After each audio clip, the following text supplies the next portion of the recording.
देख रहे हैं सच्ची घटनाओं पर आधारित प्रस्तुति माँ की बात।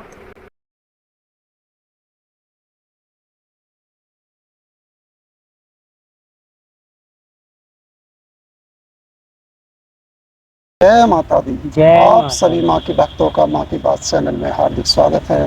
आज हमारे साथ माता रानी के एक भक्त हैं जो वैष्णो धाम के लिए जा रहे हैं। आइए उनसे बात करते हैं। जय माता दी। जय माता दी।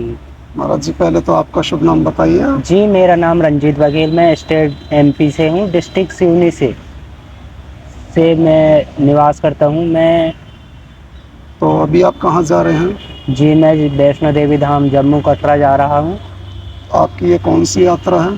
जी, मेरी ये पैदल यात्रा है, पद यात्रा है और पहली यात्रा है। पहली यात्रा है जी। तो आपको ये माता जी की लगन से कब से लगी है? जी, ये माता जी की लगन मुझे करीबन 2-3 साल से थी कि मेरी इच्छा थी कि मैं पैदल जाऊँ, पैदल जाने की इच्छा थी। तो मतलब आपकी इच्छा ऐसे कैसे बढ़ी कि भाई माता जी के पास ही जाना चाहिए, और भी तमाम देवी देवता हैं उनके पास भी आप जा सकते हैं, तो उन्हीं की तरफ क्यों आपका झुकाव हुआ? मेरी इच्छा ही थी कि एक माता जी की कृपा है, मान लो कि माता जी की सब आशीर्वाद से उन्हीं के तरफ मेरा लगाव गया। नहीं, कुछ तो वजह रही होगी, कुछ तो ऐसा हुआ होगा जो माता जी की तरफ आपका जुड़ाव हुआ है, तो उसके बारे में बताइए कि ये कैसे हुआ सब में। कुछ आपको आभास हुआ, कभी दिखाई दी माता जी, या कुछ ऐसे काम हो आपके जो बन गए हों उनकी वजह से? नहीं, कुछ तो ऐसा आभास हुआ होगा। आभास तो नहीं हुआ है अभी तक, लेकिन क्या है कि गांव में मंदिर में पूजा पाठ करते थे तो इच्छा आई कि माँ वैष्णो देवी धाम पैदल जाने की इच्छा हो रही थी मतलब बहुत अपने दिन। आप आपके हाँ, मतलब अपने लगन आप, लगी थी हाँ, मंदिर में इच्छा। जाते जाते? जी। तो मतलब जब आपको लगन लगी तो ऐसा नहीं हुआ कि कभी आपको सपने में या वैसे कभी दिखाई दी हो? नहीं, ऐसा कभी नहीं हुआ है। हाँ।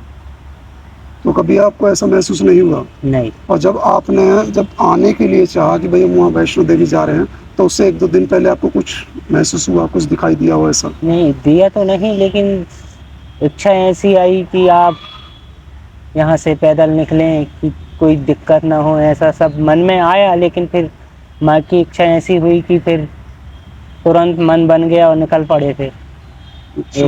एक दिन में। मतलब आपका मन बना निकलने के लिए हाँ। निकल चले। तो जब रास्ते में आप आ रहे थे, कुछ कठिनाई आपको मिली, कुछ परेशानी का सामना करना पड़ा? कुछ परेशानी तो नहीं हुई अभी तक। मेरे अनुमान से करीबन 800-850 किलोमीटर की दूरी तय करने पर अभी तक तो कोई ऐसी परेशानी नहीं हुई है। अब आगे की जो दूरी है, अब वो माता रानी की कृपा है। तो जैसे आप माता वैष्णो देवी धाम जा रहे हैं, तो आप पहले कभी गए नहीं हैं, लेकिन टीवी में, फिल्मों में सब देखा होगा उनका, जी, जी, तो जी। उसे देख करके अच्छा लगा। हाँ जी। जब मेरा मानना ये है कि अगर आप एक बार वहाँ चले गए तो जी, बार बार वहाँ जाओगे। जी। तो आपको ऐसा लगता है कि जैसे मैं एक बार वहाँ पहुँच जाऊँगा तो बार बार दोबारा आने की मेरी इच्छा जगेगी कि मैं दोबारा आऊँगा। जी, अब वहाँ जाने के बाद पता चले देखिए, इच्छा क्या होती है। इच्छा क्या होती है? वो वही होती है जो आपको पकड़ करके जी, खींच रही है ना। जी, जी। वो वही इच्छा है कि एक बार जो बुला लेती है ना, हाँ। फिर वो बार बार बुलाती है। आप 100 काम आपके होंगे ना, जी, वो भी छोड़ करके आपको जाना पड़ेगा। जी।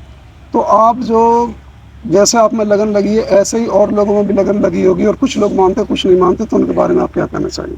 जो नहीं मानते उनके लिए तो अपने हिसाब से कुछ बोल नहीं सकते। अब जो जिनका लगाव है उनका सब माता रानी उनको अच्छा, उनकी कृपा करे कि उनको अपने पास बुलाए, अपने दर्शन के लिए उनको शक्ति प्रदान करे।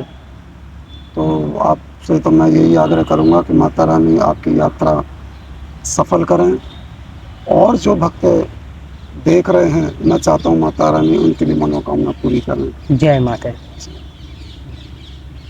आप किसी भी भक्त को माता की कृपा का अनुभव हुआ है तो आप हमें बताएं। हम अपने यूट्यूब चैनल माँ की बात, व्हाट्सएप चैनल माँ की बात, फेसबुक और इंस्टाग्राम पे उसे अवश्य दिखाएंगे। मिलते हैं फिर किसी अगले वक्त के साथ, तब तक जय माता दी। जय माता।